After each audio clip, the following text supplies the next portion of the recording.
আসসালামু আলাইকুম। একবার আমি খালামুনির বাসায় বেড়াতে যাই। তো রাতের বেলা খালামুনি খালুর জন্য মশারি টাঙিয়ে এসে আমার কাছে বসে এবং আমরা বিভিন্ন বিষয় নিয়ে কথাবার্তা বলি।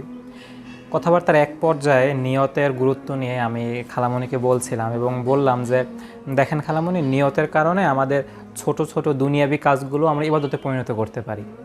যাই হোক, কথাবার্তা শেষে খালামুনি পরে আমাকে জিজ্ঞেস করলেন যে, দেখো বাবা, আমি যে তোমার খালুর জন্য মশারি টাঙিয়ে দিয়ে আসলাম, আমি কিন্তু কোনো নিয়ত করিনি।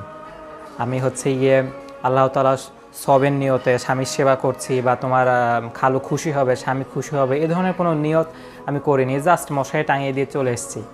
তো আমি তো এখন তাহলে সবটা পাবো না? আমি কি এখন মশারি খুলে আবার নতুন করে এই নিয়ত করে টাঙিয়ে দিয়ে আসবো? আচ্ছা, যাই হোক, আমি আসল প্রসঙ্গে আসি। নবীজি সাল্লাল্লাহু আলাইহি সাল্লাম বুখারী শরীফের প্রথম হাদিসে বলেন যে, প্রত্যেক ব্যক্তির কাজের ফল তার নিয়তের উপর নির্ভরশীল।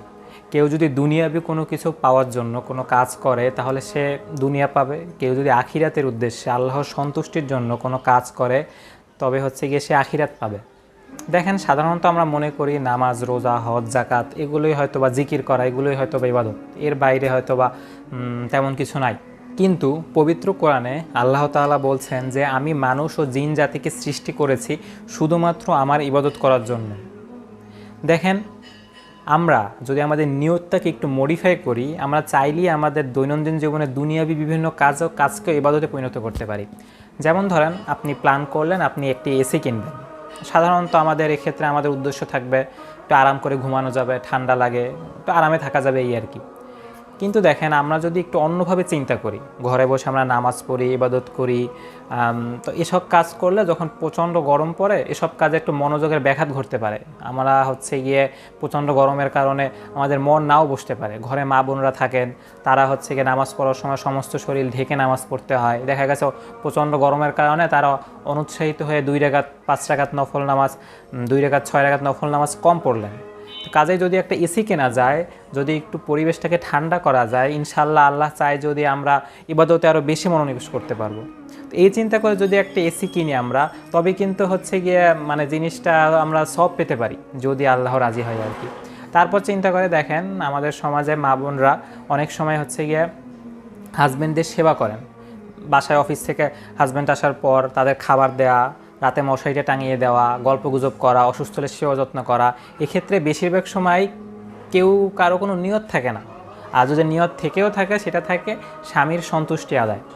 কিন্তু রাসূলুল্লাহ যে আমাদেরকে বলেছেন, যে মেয়েদেরকে বলেছেন যে তোমরা স্বামীর আদেশ পালন করো, স্বামীর সেবা করো, এবং কোরআন হাদিস অনুযায়ী স্বামীর সন্তুষ্টি আদায় খুবই একটি গুরুত্বপূর্ণ ইবাদত। এবং এই চিন্তা করে যদি কেউ কাজটি করে, এরকম না যে প্রত্যেকটা কাজ করার সময় তাকে ম্যানুয়ালি নিয়ত করে নাম নিয়ে মুখে উচ্চারণ করে করতে হবে। জাস্ট বিষয়টাকে অ্যাকনলেজ করা, ব্রেনে রাখা। তো এই চিন্তা করে যদি কেউ কাজটি করে, আল্লাহ যদি চান তাহলে কিন্তু এই কাজগুলো আমাদেরকে ইনশাআল্লাহ ইবাদত হিসেবে আল্লাহ গ্রহণ করে নিতে পারেন। তারপর ধরেন, আপনি কোথাও আপনার বন্ধুর সাথে দেখা করতে গেলেন, আপনি আপনার পরিবারকে নিয়ে ঘুরতে গেলেন। তো এই সকল বিষয়ে যদি আমাদের উদ্দেশ্য শুধু ঘোরাঘুরি না হয়, এরকমটা থাকে যে আমরা আল্লাহর সৃষ্টি অবলোকন করব, পরিবারের সাথে সময় কাটিয়ে তাদের সাথে সম্পর্ক ভালো করব, আমার মুসলমান ভাইয়ের সাথে সাক্ষাৎ করতে যাব, তার সাথে দ্বীনি বিষয় নিয়ে কথা বলবো, একজনকে উপহার দিব, সব কিছু সওয়াবের নিয়তে, এভাবে চিন্তা করে যদি আমি কাজটা করি, তাহলে এই কাজটাও হয়তো বা চাইলে আল্লাহ তাআলা চাইলে আমাদের ইবাদত হিসেবে কবুল করে নিতে পারেন। এরকম দুনিয়াবি কাজের শত শত উদাহরণ দেওয়া যাবে, যেগুলো আমরা চাইলেই সওয়াবের নিয়তে করতে পারি। দেখুন, আল্লাহ তাআলা নেকি অর্জনকে আমাদের জন্য কতটা সহজ করে দিয়েছেন, অথচ তাও আমরা এটা থেকে ফায়দা নিতে পারছি না।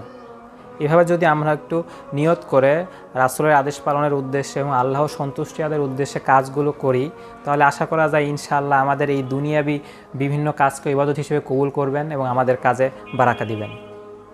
আসসালামু আলাইকুম।